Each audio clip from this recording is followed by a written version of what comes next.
Yate Osio Halito Istango Bojo from the Indian Nations University.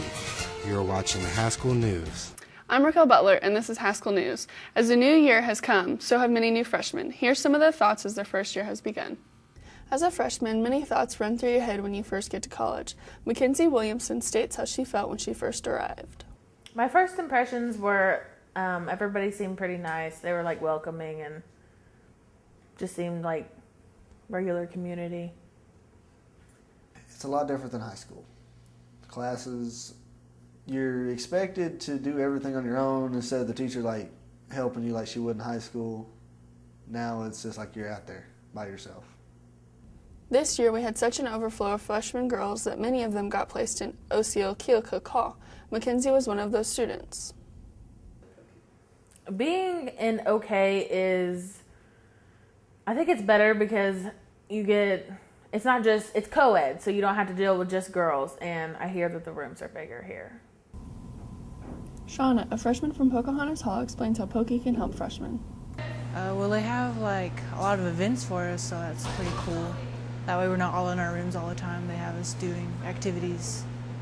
As a freshman, you have to learn how to transition from high school to college, but the size of Haskell can help make that transition easier. I like the class sizes because it's not too big and you can kind of go one-on-one with your instructor.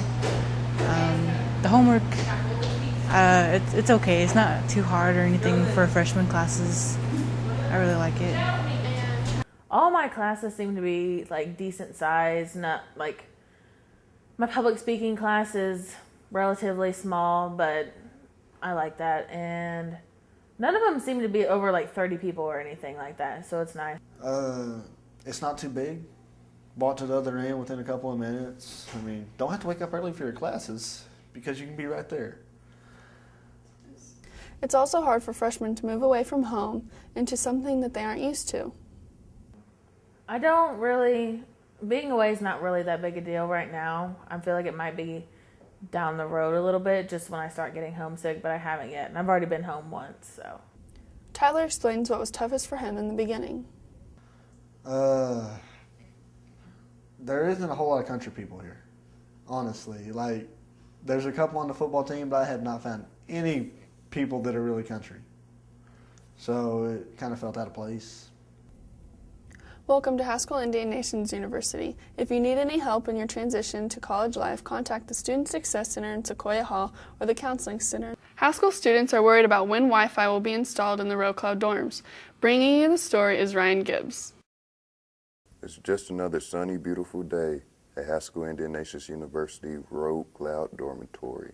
But there is one issue concerning students. Fees were increased this semester, and one fee was for Wi-Fi to be available to students, but that has yet to be done. Internet technicians at Pontiac Hall have been promising different deadlines that they have yet to meet. I asked a Haskell Indian Nations student how does he feel on this matter. Well, it's a big concern because the people that paid for this Wi-Fi, a lot of them, some of them worked all summer, some of them got internships, made money so they could try to pay their tuition, and they paid for it, and I guess, they expected their Wi-Fi to be given to them right away since they already were charged. Iris Sifford, Haskell Indian Nations Senior. Hey, I need my Wi-Fi, man. In a memo from Joshua Arce, Chief Information Officer, he states, "You do not have internet yet. Please take advantage of the 11 internet hotspots on campus or 5 other computer labs until the job is finished." This is Ryan Gibbs for Haskell News. Haskell football is being led by a new head coach. Here's the story. The football season is here, and Haskell's football team has some positive outlooks for this year's season. I feel like the season's going to go pretty good. I think we're well balanced all around, offense and defense. But I think we should be doing pretty good this year. 500 at least. I feel like we're going to be over 500. So probably, I'm thinking like 7-2, maybe 6-3, something like that. Altogether, I think we're going to do pretty good. We're going to rack up some wins after this week, probably, or starting this week. So we can go ahead and keep working hard each practice. They feel as though that they have some areas of strengths and a few areas of weaknesses. I think we don't have enough. We have a lot of experience, but we don't have enough experience in actual gameplay. I think we're really good at staying together as a group, being a team, and patting each other on the back. I think we're good at playing as a team. We have a bunch of good guys who are good by themselves, so we're even better when we come together. So I think unity. This year, the team has had a former coach decide to step up and take the job as head coach. The new head coach is Richard Brewer. He's been here for about 25 years. He was here when he was a JUCO. He was here and got his AA, and then went up to KU, got his master's in teaching. He was the equipment manager and wide receivers coach. Now he's the head coach, so the big man in charge. I don't know. I think he's gonna be a really good coach. Coach Ware is also a new coach. He works with the defensive line and the linebackers. I find it exciting for me to come to practice every day because there's a good group of athletes, that love to get coached up. Love to hear pointers here and there, and it makes my job a lot easier because I know we have ball players and they know what to expect, and I know what to expect of them. They have already had their first 2 games that ended up with a sad loss. Coach Ware gives his feelings on the first game. First game, we could have come out with a W, but first half it went well. Only allowed 78 yards, total defense. But I think we could have done a little bit more better. But spots here and there, but I think we'll be fine. The first game, we started off really strong in the first half, especially the offensive side of the ball. I think we had 10 first downs, and I think our defense was only on there 4 times. So the first half was great. The second half we came out, and I don't think we were conditioned enough, but we look good. Teams always have their toughest matchups as well as the ones that they believe that they can easily win. Marcus gives his opinion. I don't know about the toughest, but I haven't seen Quincy before. We haven't played them, so we played everybody else but them that I know of. I think we're going to have the best shot with Trinity. The Haskell Student Activities calendar is full of fun events for the semester. Here's Lori Hasselman with the story. Fall semester was kicked off with free movie tickets from Haskell Student Activities, who also sponsored a tailgating event for the first football game. A trip to a Royals game will be on the activities calendar among some other fun events planned. Like our intramural basketball program, we are in the process of signing up now for softball, co-ed volleyball. Also, we'll have co-ed bowling and also a flag football, also co-ed flag football. And also, too, later on during the semester, we'll have a lock-in here in Tecumseh, and also, too, our school carnival that's open to the public. All you got to do is come show your ID if we don't know you and sign up. And like I said, most of the time that we do get pretty good numbers with that. So I think, pretty much with that, we'll kind of see more bingos, have a couple more bingos. Also, too, right now, we're also doing a Monday Night Football challenge where students can fill out a form. All they do is pick the winners, and the winner will get a replica jersey of their choice at the end of the semester. So. Student Activities also sponsored some bingo fun over the holiday weekend, where students were treated to prizes and snacks at Tecumseh Hall. This is Lori Hasselman reporting for Haskell News. Cheer is making a comeback this year. Here's the scoop. Last year's cheer team had a few domestic obstacles that they faced throughout the year, but this year looks very bright for the cheer team. They have recently found a new coach, Jane Lanham. I was asked about a week ago to take over the cheerleaders. It was Wednesday of last week, and it was a challenge, to try to get a group together. And I don't know if there's so much difference. It's the same girls, but maybe we can go in a different direction.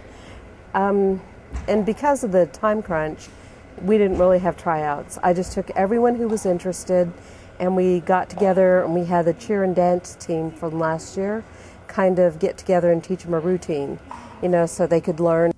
Madison Colley, cheer captain, has put her heart and soul into making sure that this team didn't fall apart. She has let people see how much cheer means to these girls and how they needed support from the rest of their school so that they could succeed. Cheer's been in my family forever. My mom was a cheerleader in college, my cousins were a cheerleader in college, and I like Haskell and I like to cheer, and I didn't want it to go down. She eats, drinks, and sleeps cheerleading, so she's got her heart into it, And I think that's what it takes, somebody who's really dedicated. And what they want to do is promote spirit, just put Haskell out there. And I'm just really impressed. I really am impressed with this group. They're great. As the team has come together and created a very strong group, they now have a positive outlook for this year. We did some great things. We wrote our code of conduct and we got our paperwork for Student Senate. So we've accomplished quite a bit in a few days. Well, we've tried to set some goals. I think the dance team members of us are trying to get a hip-hop routine for the first basketball game. And I think they're going to try to do that coffin clash again that they had last year. So there's some things up on the horizon that look really promising. And we're going to try to do stunting and take one at a time, one thing at a time. Until we perfect it, we won't be performing those. But yeah, I think there's some real interesting things coming up. It's going really well. Everybody's worked really hard. We added 3 new freshmen, and they've done an amazing job so far. I'm really impressed with how the group is this year. I think the team this year, we're already more close than what we were last semester, and I think a lot of it has to do with our organization and the people who are in charge. I don't know. I do know that we'll be happier. I'd like to thank Angelina Adams and Lou Hara for pushing me to do what was right and for being there through me for everything. They've been such a great support system. I'd also like to thank Coach Lanham for stepping up and being our coach, and I'd like to thank Mr. Tosi, the new athletic director. He's done an amazing job, and I think it'll be a really good year. To support your cheer team, you can see them at the football and basketball games. Also show your support at the Clash at Coffin on October 5th at 6 p.m. Let's go Haskell! The football team has had 2 games so far. Here's the update. The football season has now begun. Haskell's first game started out good, keeping the score 6-14 in the first half. Immediately following a forced fumble by linebacker Clayton Size, which was recovered by safety Guthrie Dean, Maverick Lang completed a pass to Victor DeMarco for the touchdown. Also in the first half, Derek Hammer forced a fumble by hitting their punt returner. In the second half, Bethel had touchdown after touchdown, scoring 17 points in the third quarter and another 6 in the fourth quarter. They ended up winning 6-37. Guthrie Dean had the leading tackles with a total of 8, closely followed by Sergio Natividad, who had 6. Haskell's defense is currently ranked 11th in the nation. Haskell had a total of 206 punting yards, all done by Corey Walkingstick. Nose guard T.T. Ware said, "It was a tough game for both offense and defense, and the better team didn't win. We just lost it ourselves, but we are going to put this loss behind us and look forward to next week because that's all we can do. Hopefully this loss will bring us closer together as a team and make us stronger so that we can win more games in the future." They also lost their second game against Avila with a score of 13-61. Their next game will be in South Dakota. Good luck, boys. Thanks for watching. For Haskell News, I'm Raquel Butler.